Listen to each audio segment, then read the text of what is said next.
皇上好心的赐给众人品尝桂花酒，可华妃听这是皇上和宠妃共同酿制，那醋意瞬间弥漫了整个欢庆殿，即使5公里外的朱闻道都能酸死。他看向甄嬛，表示桂花酒是儿童饮料，这岂不是暗讽各位王爷不胜酒力？华妃简直是一个豆腐脑，她居然无视皇上的存在。原来朝廷因为暂时出现了财政赤字，因此甄嬛向皇上提出缩减开支的建议，并和老四一起采桂花酿酒。于是，在腊八节的宴会之上，皇上拿出桂花酒来代替台子，但华妃的吃醋却让皇上的好意变了味道。自太后皇上起，都节俭用度，后宫理当与太后皇上共进退，以皇上亲手所制的桂花酒代替名贵酒种，便是亲贵。不仅是皇上节俭用度之心，更显皇室亲密无间。还是人家甄嬛说话滴水不漏，一来替皇上赢回了面子，二来暗示华妃的奢靡浪费。然而富察贵人又来了个超级加倍，他说甄嬛提倡节俭值得大家学习，但妹妹的那双绣花鞋听说价值连城，不知可否拿来让姐姐们欣赏欣赏。或许富察和华妃喝了同一款毒奶，怎么两人说话的方式居然如此雷人？其实大家都知道绣花鞋是皇上赏赐，此刻说出来岂不是撞在枪口上？就在甄嬛不知如何解困的时候，只见纯常在表示皇上最宠嬛姐姐，有什么好东西肯定会先赏赐给她。为何富察贵人就没有这样的待遇？想来是姐姐平时不努力，总是在吹牛逼。朕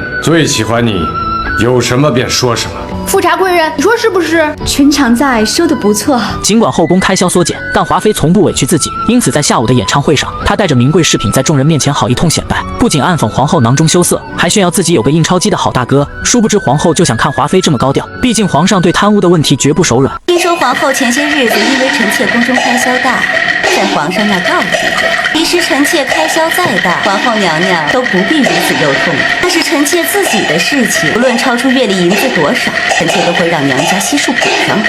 看似华妃将皇后堵得毫无还手之力，实则是老大给老二挖了一个深坑。接着华妃以台上唱戏的樊梨花为由，句句讥讽皇后明明是正室夫人，却偏偏得不到夫君宠爱，而且薛丁山还被小妾迷得团团转，以至于樊梨花独守空房，让人心疼不已。华妃这话不仅嘲讽了皇后，还顺带指甄嬛如同那个小妾一样。然而皇后听闻此言，却保持着圣母微笑，并不慌不忙地表示，樊梨花救了被敌军围困的薛丁山，才有后来薛丁山向樊梨花道歉的故事。华妃觉得皇后此言诧异，薛丁山之所以会道歉承认错误，皆因樊梨花是嫡出的小姐。显然华妃的言外之意是说皇后也是庶出，又何必装13？眼看华妃越来越嚣张，甄嬛可不想惯着她，谁让你刚才含沙射影说我的不是？眼看她高楼起，眼看她高楼塌，越是显赫就越容易登高跌重，谁还管嫡庶贵贱？